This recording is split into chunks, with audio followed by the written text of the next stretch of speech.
welcome. We'll talk about that. Anyway, welcome to Detroit in Black and White here at McShane's in Corktown, Michigan, and Trumbull. It's cold outside. This is what we're going to be preparing for. It's going to be nice and warm next week. Allan Lengel from Deadline Detroit. How you doing? Good morning. Good. Getting a little cold out there today. Attorney Vanessa Moss, who's complaining about the new. I'm not complaining. Yes, I'm just stating. Vanessa Moss, who has a movement for Judge 36th District Court. Good morning to Detroit Black and White viewers. And usually he's at the end of the month, but he was out gallivanting around the country, enjoying life and stuff. Deputy Mayor Todd Bettison, how you doing? I feel great, Deputy Mayor. I feel great. It's definitely fall, and so school has started. I know the first week was super hot, but as stated, the first week of September really fall kicked in, and so it's football season. And feeling good today. I thought you was gonna wear your white. Hey, are you optimistic about the game today? Yeah, I am. I'm very optimistic. Hail the victors, right? And so it's at 12 noon, and then tomorrow it's Lions in the city of Detroit. Mongo, I know you ready for. I got some Lions gear for you this year, baby. You know what? I hate the Lions. I do not like the Lions. I never liked the Lions. You know what? And then when I covered the Lions at one time, I would go in the locker room, Monty Clark sitting up there. He was the coach. And I wanted to get some quotes because I was working on the story of one of their running backs, James Jones. Remember James Jones? Yeah. And Monty Clark talking about, what, you his good friend? I'm working.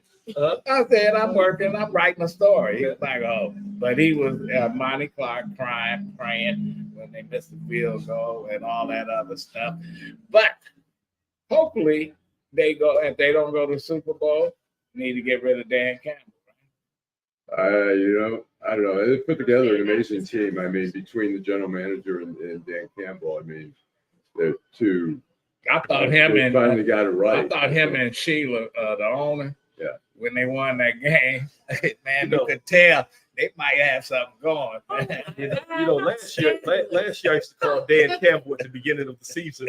With his aggression on fourth down, I used to call him Dan Gamble. But he proved to be right. And so, whether they go to the Riverboat guy, I love him. But whether they go to the Super Bowl or not, I just want them to make the playoffs. And so, I mean, that's what we can expect. And that's what I'm optimistic about. I think they got a solid team. So it's going to bring a lot of excitement to the city of Detroit. They finally have, I mean, Sheila Ford, yes, Hampton Ford, whatever. She got it together. Brad Holmes, they've got the best general manager in the league. And Dan Campbell's a great coach. The players love playing for him, which is a big deal. They hated what was the guy they brought from Massachusetts? Was it Pencil on his ear? Yeah, Patricia. Matt Patricia. They hated Matt Patricia. He came in with a bad attitude about, just kind of. I still can't get over Jim Caldwell. He didn't deserve it. Yeah. Well, kicked out like he got kicked out. And they thought Matt Patricia was horrible. What I will say about Dan Campbell is that the media has been very, very gracious. Very gracious. So let's hope that he delivers, because he's winning. A lot of Lions fans. I come from a family of Lions fans. I don't watch football at all anymore, so it doesn't matter.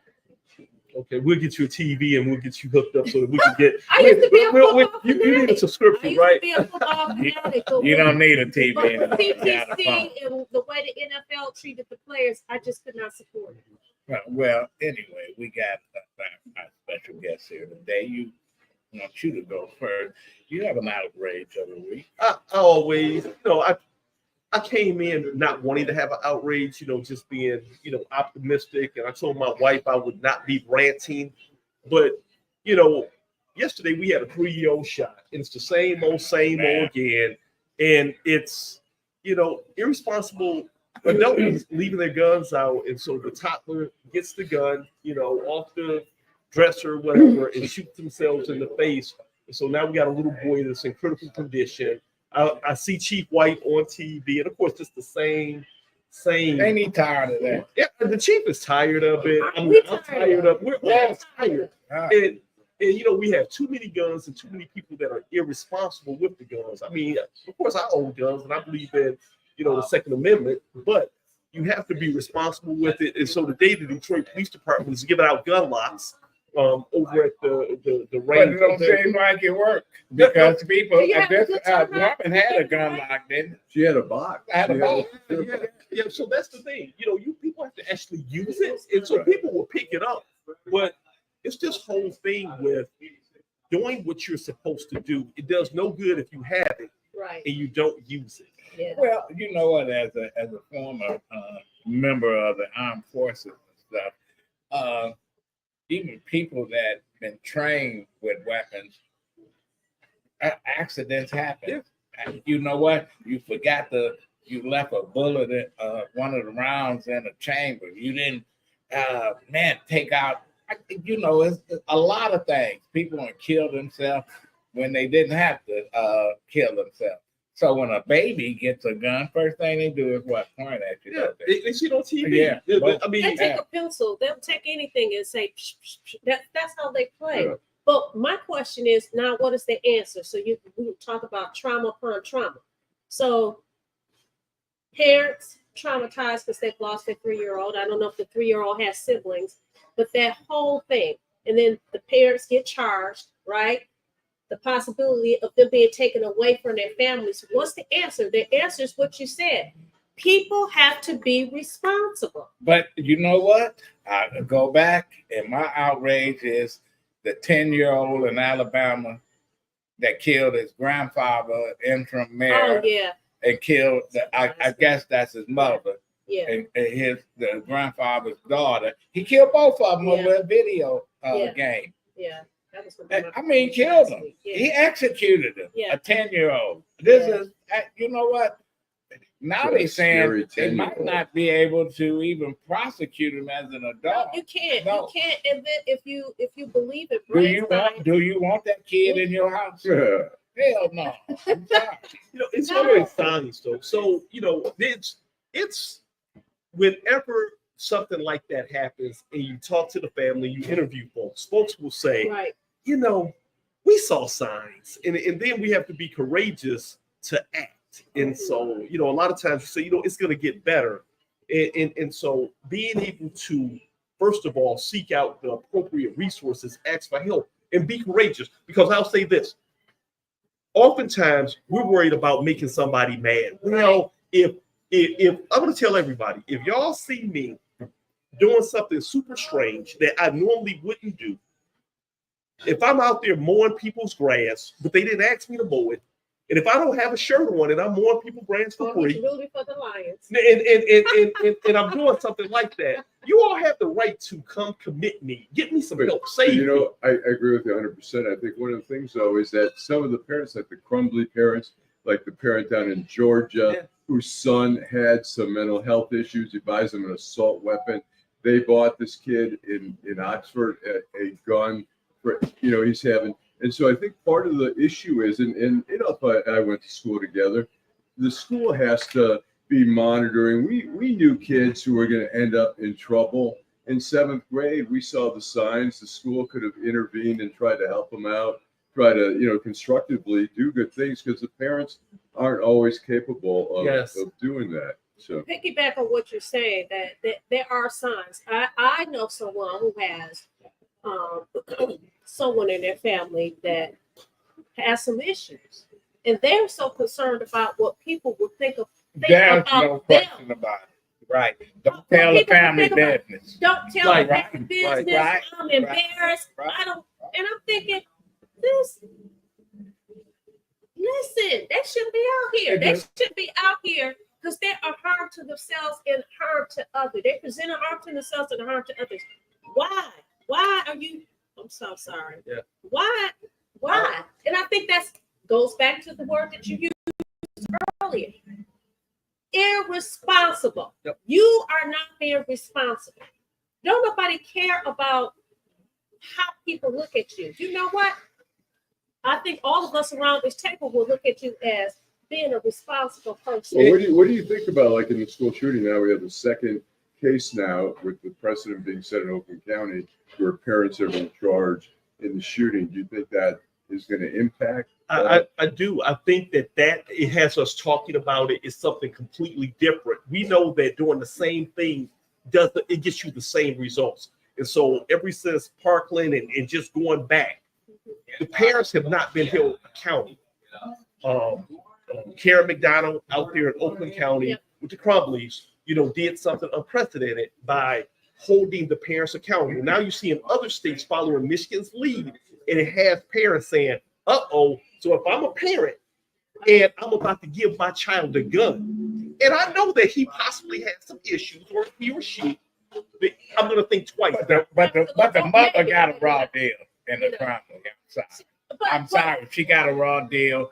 They, you know what? Okay, hold the father. He bought a gun for the son. Okay, you got it. But the mama, I'm sorry, she was the worst mother in the world. Don't matter. But she did not buy him the gun. She did take him to the shooting. And the school officials, they bear some responsibility, because if the boy name was Jamal, they would have went in his bag and they would found the gun. They would have kicked him out of school. They gave that boy a pass. He got a gun in his backpack, and he drawn all kind of pictures. He killed little animals. He did all kind of shit. They knew it, and they let him walk. Same way with this guy in Georgia. This nutcase. Right. So what they're going to say is, now you're making it a crime to be a bad parent. Basically, is what the argument is going to be. But he bought a gun.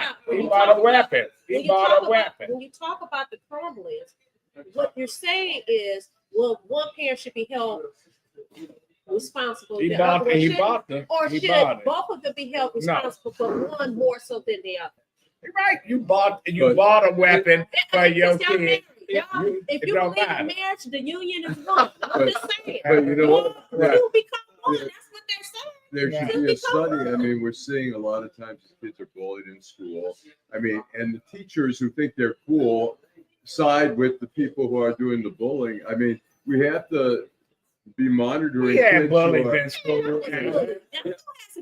But I've been bullied, but you can't. and I bullied. Yep. But the solution is not to give the kid that's being bullied a gun. Right. You know what the solution is. If I give the kid, I'm saying, but that's part of the recipe. We know some of these really quiet kids who are isolated, who don't have friends, who are being bullied. You don't kill everybody. No, you don't. But that's what they're doing now, because that's the because if they did that when we were in high school, I can name about 20 people that shouldn't be here, because they would have been gunned down, because they were bullies, bullies. But to Allan's point, it's the administration in setting a culture where bullying won't be tolerated and empowering individuals. But once again, being that courageous person to say, hey, when bullying is happening, the school has to get involved and mediate that conflict. You know what they did the bullies in my the parents too. You know what they did the bullies. But sometimes the parents are not capable of mediating, depending on if they got substance abuse issues. Sometimes the parents created the bully because they're bullying the kid at home. That's where I was going. It's learned behavior. But then now we're talking about resources. Are we willing as a society to put that kind of money up for people to have those resources? One, and two, are people going to take advantage of those resources? So I'm happy to say I had an opportunity to be at a press conference yesterday, and Henry Ford Health opened the first trauma recovery center in Michigan. And so it's going to be right there over there in the footprint near Wayne State at one of their centers. But with that, it deals with trauma, victims of violence, and it's holistic, and it deals with after a person has been injured, shot, beat, assaulted, teeth knocked out. It deals not only with making sure that they get the behavioral health therapy that they need and all the wraparound support, but also for their secondary, for their families, and it's free. It's going to be open like September the 19th. Okay. And so we go mental health component. We're going to take a break. And we're going to come back. We're going to continue the conversation with the Deputy Mayor, Vanessa Moss, Allan Lengel. I'm Adolph Mongo, Detroit in black and white. Neighborhood beautification. That's very important to Detroit. is very important to block clubs, organizations, and people who live in the community. We got started with 2 lots and a vision of a treehouse center. Because if we can take these blighted lots, Detroit give us grants to be able to do something with them that the community wants, it's a plus because we're bringing our neighborhoods back to where we want them to be, where they should be. All because I live in Detroit. Hi, I'm Eric Sabri, your Wayne County Treasurer. If you're living in the home of a deceased family member and you're facing property tax foreclosure, the probate process can be helpful to you. If you file a probate petition and notify our office, the foreclosure proceedings will be halted during the probate process. Contact us at 313-224-5990 or email us at taxinfo@waynecounty.com. We're here to help.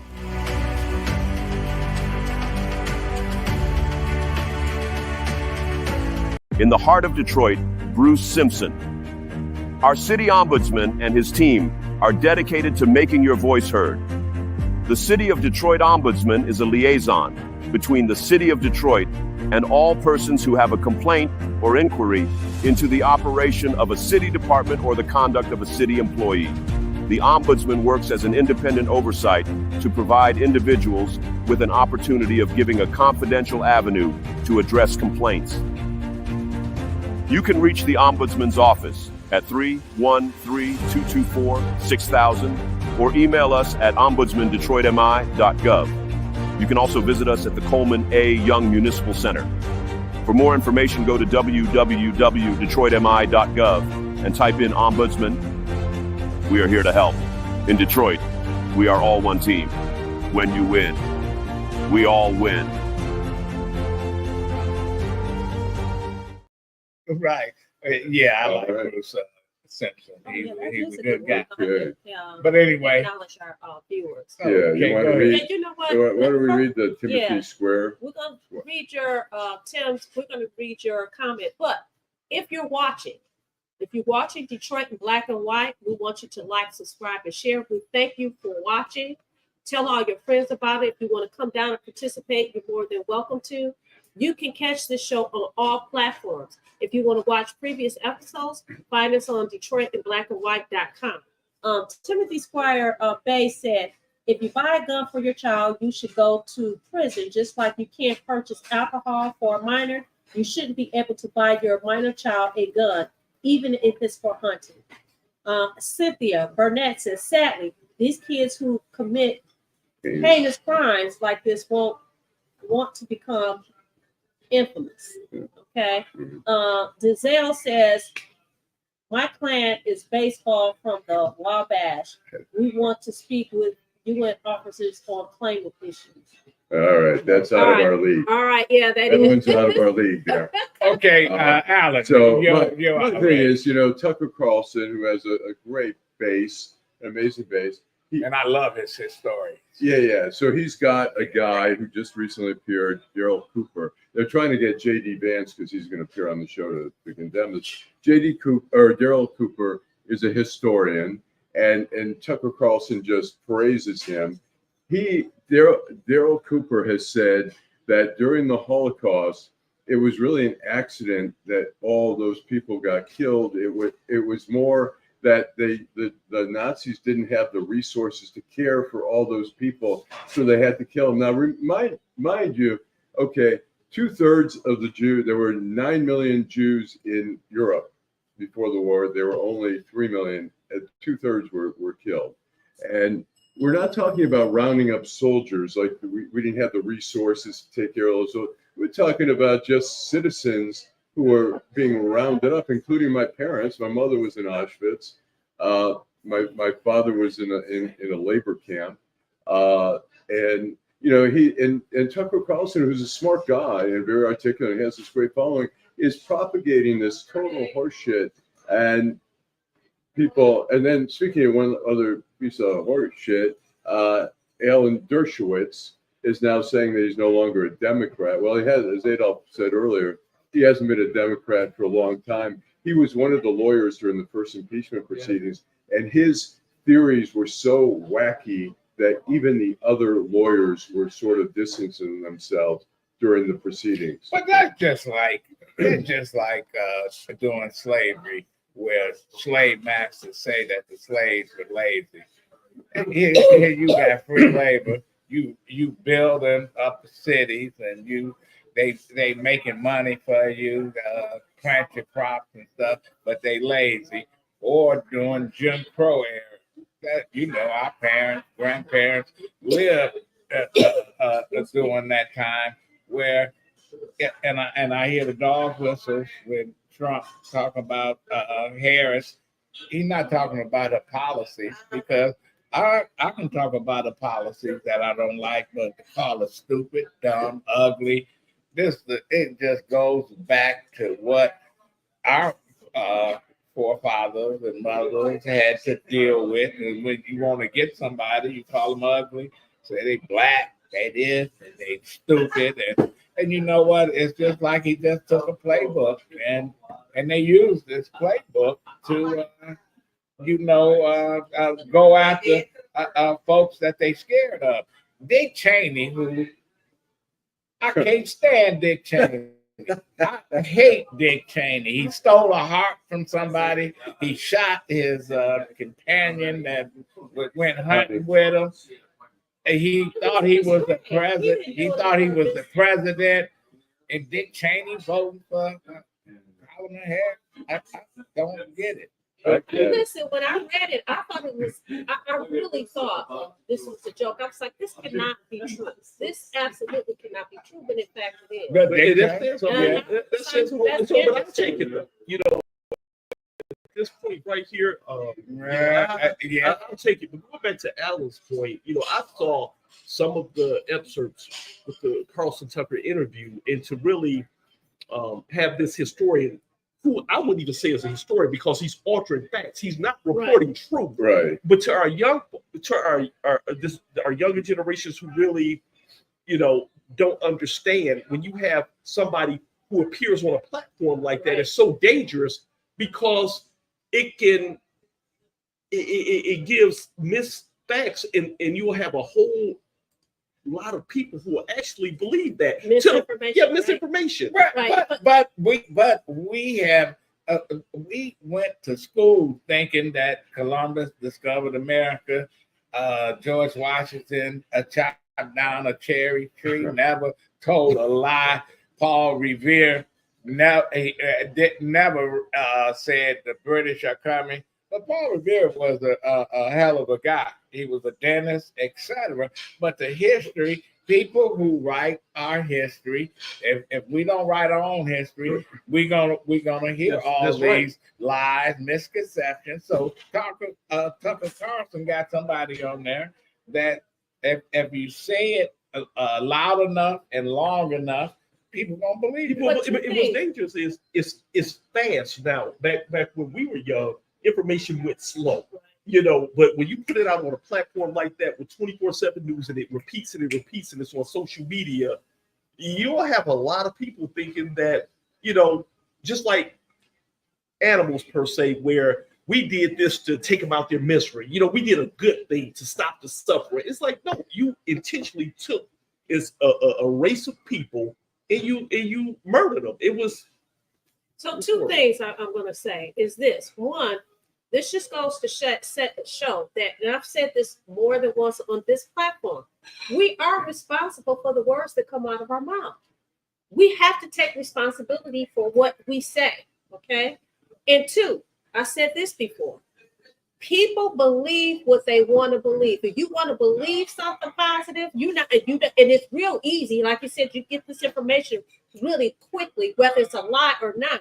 If that's what you want to believe, that's what you're going to believe, and that is what you're going to spew out. So it's really, unfortunately, that's the way it is. But when you have platforms like this, and we have ambassadors, all of us that's sitting around the table, including Teresa, when you have ambassadors like us correcting the narrative that these people are giving, that is when the media is doing a good job, because people like us have to do that. We're responsible for doing it. I was going to say, down in Florida, where they're trying to change the way they're trying to soften slavery, which was, such a criminal. To take human beings and enslave them and make them work and do whatever, beat them and But rape you know them. what? And stuff. But they're trying to change the narrative down there. So the school books are changing, and it's like it's insane, and we can't allow that to happen. I mean, well, but you know what? dangerous. You got to teach your kid. You got to teach your kid that here's a book. This is the real deal. You know, as someone growing up, I was fortunate enough to meet somebody that was born a slave as a kid. You know, and it's like in talking to folks, relatives, you know, and you hear the stories about. Listen, my grandfather had an aunt. She had twins. She had twin boys doing slavery. One was sickly, one wasn't. So they sold the one that wasn't sickly, and they kept the one that was sickly. He grew up to be a real mean asshole and shit, you know. But they, you know what, they divided families, and after the war, after the Civil War, they looked for their kin folks all over the place. You know, it's a fascinating history where 20 years afterwards, they was putting ads in the paper, still looking for wives, looking for sons, looking for daughters, etc. So what is your outrage? My outrage is that I got to sit here and wait on this election, and that Robert F. Kennedy, a heroin addict, a junkie, a piece of garbage, who got his brain ate out by a tapeworm, you know, Jesus, is playing this game of get me off the ballot now.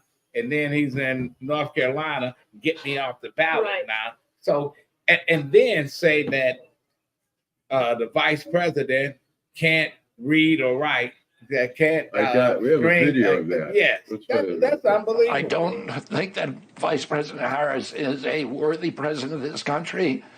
I think we need to have a president who can give an interview, who can articulate a vision, who can put together an English sentence. You know, I don't. What's unbelievable is that he was granted an interview, and that there may be people that believe what he says. I mean, clearly something is going on with this guy. You know what? They piss at the world, the brothers. You know, one got kicked out as governor, the other one got kicked out as a journalist or whatever. So they got an axe to grind. Well, now if you go on, I went on RFK Jr.'s website yesterday. It says a vote for Trump is a vote for RFK. So he's trying to consolidate that in, because who knows what they're going to offer the guy. You know, let's hope there's no offer to be even available. I mean, like you see Elon Musk now. You know, they're trying to bring Elon Musk into the fold. Well, but you know what? Elon Musk comes from apartheid society. Right. He grew up where he could kill black folks and get away with it. Right. He can rape black women and get away with it. He could do whatever he wanted to do in South Africa. So he comes here and says, you know what? Only the elite need to vote. You know, people. You know, it's like it's the area mentality of the. He's not doing. He's not doing well with Twitter. I tell you that much. Would you buy a Tesla? No, I wouldn't. You couldn't give it to me. I'm sorry.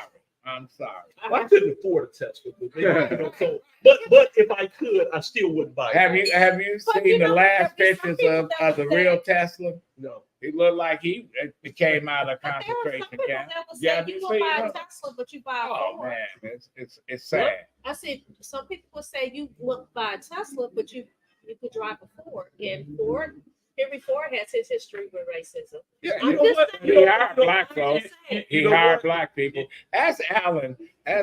Listen, Allan Lengel has some great stories. He taught me some things. You know what?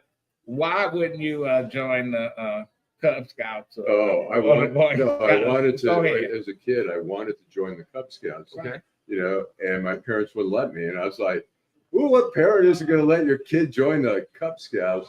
And so years later, my sister said, hey, Mom and Dad didn't want you wearing that brown uniform. Reminded them of the Hitler Youth. Oh, Right, wow. right. Wow. There ain't no question about it. I What couldn't about- figure it out. Like, come You on. bought a Volkswagen, didn't you? I did.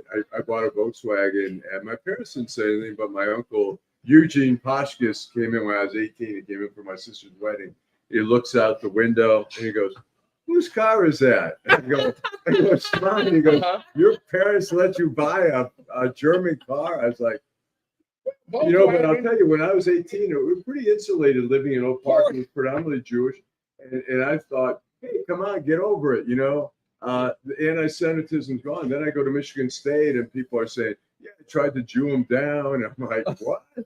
You know, and I'm hearing all this shit where people, I went to dinner one night with one of my roommates and another roommate. His parents were these old Irish retired folks, very sweet people. Well, the mother was, but the father was kind of very curmudgeon. So we're sitting at the table and the mother said, I never told I was Jewish. She goes, say, Alan, tell me about that Wailing Wall. Isn't that fascinating? And I go, well, I don't know. I've never been there before. And she goes, how about that Jerusalem? And the father finally goes, hey, there's other people at the table to talk to too. And I was like, hey, I don't really care. So on the ride home, I say to Bill, I said, what's your father think about Jews? And he goes, can't stand them. He was a CPA. His boss was a Jew. He hated it. I could feel it. You know? But you know what? I went to me and Nate Kirk and Kenny Wade. We went to Alma College with biggest bigot in the world, Mr. Peace. Oh yeah. That was his alma mater. We went to this fraternity that the teacher, you know, pledged when he was at Alma College. So we go there. Nate Kerner is like 6'8", Jewish guy. They talking, the frat brothers. Don't Jew me. Don't do that. It's like we looked at each other. I said, we got to go. And Kenny Wade said, he said, why are we leaving? I said, if we wasn't here, they'd be saying something else. You know, Nate looked at me and said, oh man. I said, Mr. Peace, why you have us here? When we told him that, he was like, nah, don't say, you don't have to listen. And then, you know, have to deal with I'm that. glad you said that, because we think about language and you think about this, just the word implicit bias and some of the things that we say, and it just seems common. Right. But you really don't know the meaning behind it. Right. How it People got don't there. understand. Some people don't understand, and they'll just use it and pick it up and have no clue Absolutely. of the root of it. Absolutely. But that's why it's so important to make sure that, you know, the implicit bias training is out there. We But get that. but you don't know. Listen, I was at the Drake Hotel one night. In Supposed to be Chicago. it's supposed to be a jazz little club, and they had all these people. They was playing Dixie. I go berserk. I go berserk. Did you turn over tables and chairs? They go get the manager. They go get the manager, and the manager comes. She has an accent. I said, "Where you from?" She's from Poland. I said, "Nah, I said, did your parents or relatives was in World War II?" She said, "Yeah." I said, "If they were singing Nazi songs, what would you do?" She said, "I'd be upset." But a week later, the general manager of the hotel called me out of Great Britain, out of London. And he said, "I understand." I said, "I hope you understand." He got the little British accent. Did they I stop playing? said, if I was Irish and singing this, you know what? You have Did to. they stop playing? Yeah, they left because I went. Yeah. When I was Nobody want to hear Dixie. when I was at the Washington Post, Nobody wants to hear that shit. when I was at the Washington Post, I was interviewing the head of ATF in the Washington field office. Right. He's got a press secretary there. And so I asked him, I say, so, I'm just curious. I said, so when you're doing undercover buys, I said, you pretend like you care about the price. You're trying to negotiate like kilos and stuff. And he was a good Irish dude from Chicago. And he goes, well, sometimes we try to Jew him down. Oh my God. And I'm thinking, this is Washington. And I'm like, I couldn't even look up. I was so embarrassed. I looked in the corner of my eye, and his press secretary was like that. And I thought, I could write about that. He'll lose his job. I'll get a front page story. but I just said, you know what? I normally would have said something, but I was just so shocked, but I let it go. Okay. Now, but let me say this. I know people are watching, and I have a sense of humor. It's the way that they're telling the stories. Okay, so let's be But you clear. got the vice because some president people- laugh. What? Oh my goodness. He let the cop, Colin Harris laugh. We're gonna take a break. We're gonna The come vice back. president We're got a gonna come wonderful back with laugh. our guest. So does Vanessa. Vanessa, I love you, man. Neighborhood beautification, that's very important to Detroit. It's very important to block clubs, organizations, and people who live in the community. We got started with 2 lots and a vision of a treehouse center. Because if we can take these blighted lots, Detroit give us grants to be able to do something with them that the community wants, it's a plus because we're bringing our neighborhoods back to where we want them to be, where they should be. All because I live in Detroit. Hi, I'm Eric Sabri, your Wayne County Treasurer. If you're living in a home of a deceased family member and you're facing property tax foreclosure, the probate process can be helpful to you. If you file a probate petition and notify our office, the foreclosure proceedings will be halted during the probate process. Contact us at 313-224-5990 or email us at taxinfo@waynecounty.com. We're here to help.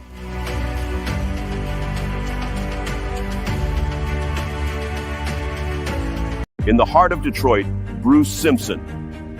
Our city ombudsman and his team are dedicated to making your voice heard.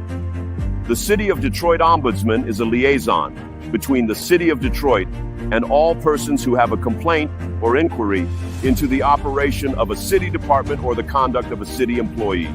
The Ombudsman works as an independent oversight to provide individuals with an opportunity of giving a confidential avenue to address complaints. You can reach the Ombudsman's office at 313-224-6000 or email us at ombudsmandetroitmi.gov. You can also visit us at the Coleman A. Young Municipal Center. For more information, go to www.detroitmi.gov and type in Ombudsman. We are here to help. In Detroit, we are all one team. When you win, we all win.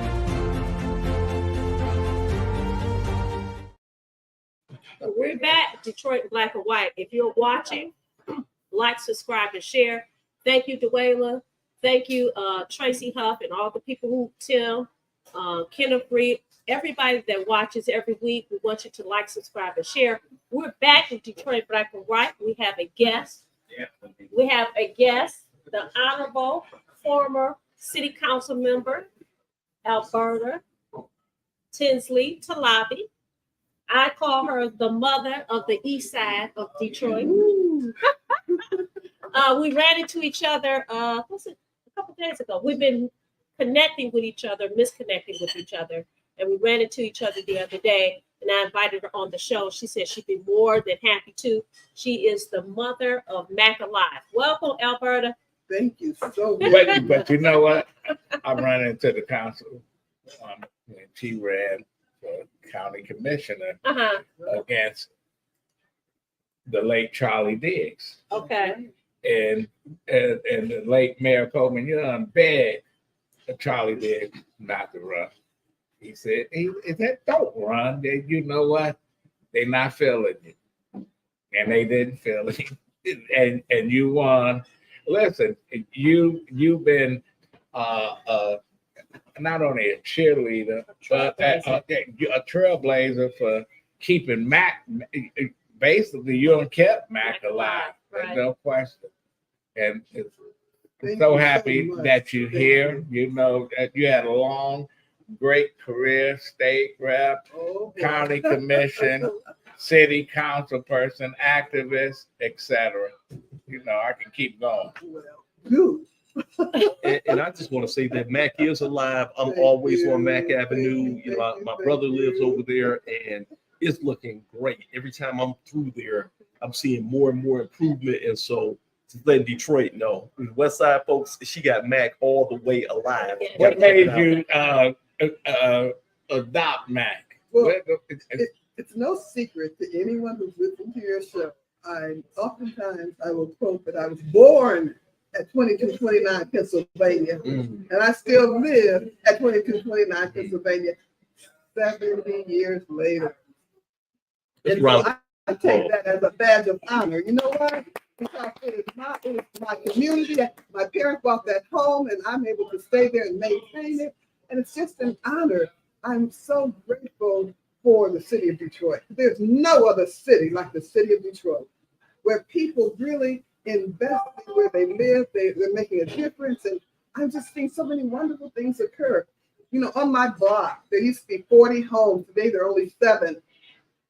7 left out of 40. And one might say, well, what happened? Well, the reality of it is people at one point were leaving because, you know, they were told, oh, Detroit, the last person down here cut the lights off and all that mess. Right. And we're busy moving out there, places like, what was it called? East Detroit, who hated us so much, they didn't want the name Detroit. They said, we East Point. Right. You know, crazy. But we stuck and stayed, and I'm so grateful that we did. My whole family is invested in Detroit. It's amazing because I have cousins who chose to move out of Detroit, but none of my siblings left Detroit. One sister does live in California. In fact, I was on the phone with her this morning, Vivi, and she loves to. She feels guilty. She sends us boots in the wintertime. She sends everybody a coat, and then she says, "Oh, by the way, I'm on my patio in the backyard." Okay. And one of your sisters was the state rep. That's right, Artina Hardman, and she runs Mack Alive. And Artina's just doing an incredible job. You know, we have a senior program there, which you came and spoke. Right. And you saw oh my God, is it alive or what? It is alive. It is alive. I spoke this past Thursday. This past Thursday. And yes, very much alive. The house, the building is just beautiful. What is funny is I drive past there at least 3 days a week, every week, because my trainer lives in that area. So I'm over there all the time. And then, as some viewers may know, I lived at 8110 Marion between Van Dyke and Maxwell for a great part of my life. And I went to church on the corner of St. Cyril in Georgia. So, I mean, I have roots on that side of town. So, yeah. So you were there when they had that the old Eastern High School on Mack? Oh, on Mack and the Boulevard. That's correct. The old Eastern, and people don't even. I mean, it's like I think they have a marker there, but wow, that really goes back a way. I'm reading to say I'm the Southeastern. You know, Right. Big SE. Everyone goes to the big SC. All right. Remember that. Let me ask you this. It's been a while since you sat on city council. So how do you think the city is looking? Well, I think, oh my, I understand that as a result of COVID, recently there was $100 million given to the city of Detroit. Correct me if I'm wrong, because of COVID. Well, we know who suffered from COVID the most people in this community did. How many lives did we lose? And so I'd like to see those dollars where the impact was had of COVID. And that means to help restore people to being whole again, because there are a lot of people who are not whole in our city. We need to be concerned about the least of these, is how I was raised. And so in saying that, we need to have programs that literally go out here and pick people up off the street. When I be here, I'm going to Quality Behavioral Health Treatment Facility where I'll be speaking to 50 women who are in treatment. To be honest with you, the majority of those women are going to be Caucasian. And I'm like, yo, where's the Black women? We need treatment too. You know? And so I have to sound the clarion call when I see things are not right. And at this point, you turn 70, and then you can't hold nothing. You know, you just let it out. You got to say it. You got to make it right. And that's what I'm spending my life doing. I'm so grateful to be here and to know that we have a city that people care about one another, and we're going to make a difference where a difference needs to be made. I want to see more people become homeowners. I believe that everybody knows that home ownership is a way to wealth in America, right? Right. It's the fastest way. And so let's help people become homeowners. Let's use that $100 million. We absolutely, down payment assistance. We're doing some amazing things. And so Adolph Mongo with Black and White and with our Detroit Life campaign really helps us get the message out. And so as a city, we have to do a better job of promoting the programs that we have. But our down payment assistance, we took $10 million just a couple months ago, and over a four-month period. I'm sorry, a 10-month period, we actually helped 400 Detroiters become homeowners by getting them down payment assistance. So they were renters, and so you have to be lived in the city of Detroit, and up to $25,000. And we partnered with all the big banks so they could stack. So some people even got up to $50,000 to purchase a home. And so we just started with our second round. So what's going on right now? So Detroiters, if you're renting and you've been in the city of Detroit, then you qualify for down payment assistance. Go to the City of Detroit website, click it. We got Detroit It Works. We got so many programs. And so when you look at it, well, I know that the City of Detroit website is not that most popular thing when people algorithm, but I'm just letting you know, if you want to get these resources with the $100 million. Go to the website. We're going to take a break. We're going to come back and continue the conversation here at McShane, Detroit in Black and White. Neighborhood beautification. That's very important to Detroit. It's very important to block clubs, organizations, and people who live in the community. We got started with 2 lots and a vision of a treehouse center. Because if we can take these blighted lots, Detroit give us grants to be able to do something with them that the community wants, it's a plus because we're bringing our neighborhoods back to where we want them to be, where they should be. All because I live in Detroit. Hi, I'm Eric Sabri, your Wayne County Treasurer. If you're living in the home of a deceased family member and you're facing property tax foreclosure, the probate process can be helpful to you. If you file a probate petition and notify our office, the foreclosure proceedings will be halted during the probate process. Contact us at 313-224-5990 or email us at taxinfo@waynecounty.com. We're here to help.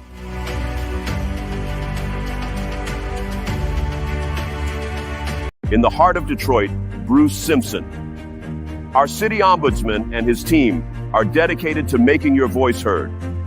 The City of Detroit Ombudsman is a liaison between the City of Detroit and all persons who have a complaint or inquiry into the operation of a city department or the conduct of a city employee. The Ombudsman works as an independent oversight to provide individuals with an opportunity of giving a confidential avenue to address complaints.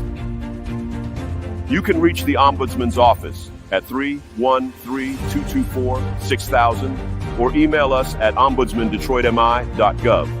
You can also visit us at the Coleman A. Young Municipal Center. For more information, go to www.detroitmi.gov and type in Ombudsman. We are here to help. In Detroit, we are all one team. When you win, we all win. And we're back at Detroit in Black and White. We did have another guest join us, and you might have seen us doing this. I guess it's the fly. He maybe he's cold outside, but if you see us doing that, it's because the fly has decided that he wants to join the show. It's not our senior citizen exercise. Right. So we're back with Alberta Tinsley-Talabi. And I want to ask you a question. How did you start Mack Alive? Or what precipitated this? It was basically, I said, there's no one here helping the people here in our community. And this makes no sense at all. And so we decided to have a march 34 years ago. We just said, we're going to march down Mack. And we did. And people were crying. Oh, wow. And I'm like, well, why marches are happy? This is a parade. We'll be happy. And the person said to me, I never thought I would ever see anything positive come down there. Wow. Wow. How'd you feel about that when they said that? The same way my heart feels now. Yeah. You know, I did feel it. And I said, Mack is alive. You're not dead. And I can also tell you a story. I remember years ago, I'm talking 34 years ago, going to Lafayette Park because, they had a parade in Lafayette Park years ago. And I went there and I said, I'd like for my nephews who were 10 years old at the time to be involved. And they said, well, this is really for our community. I'm like, oh, okay. On East Warren, they used to have a parade on Sundays. And I went there and I said, can I bring some kids, my nephews from the neighborhood? This is really in this community. I said, the hell with it, we'll start our own. We started with Mack Alive Parade. We've been going 34 years now. They ain't going nowhere. Right. They haven't been around. You know what I'm saying? Right.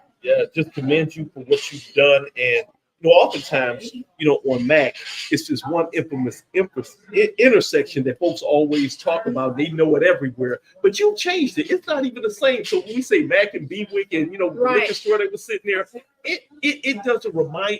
It's nothing of how it used to be. It's calm. It's peaceful. People come there just like they go to Chicago to look at O Block. But when you go to Mack and Bewick now, it's quiet. It's green lights everywhere, and so it just doesn't have that feel. So, kudos to you. Thank you so much. I've got a question for you. You've obviously been in politics. You were in the state house. You were in city council. Do you follow I'm kind of curious what other people think about our council, because I have some concerns. And I'm curious what your thoughts are. First of all, and I want everyone to hear this. It does not take a title to serve. That's right. Right. If you're looking for a title, then something's wrong. You've been given the title by the grace of God. You woke up this morning. And so don't be looking for a title.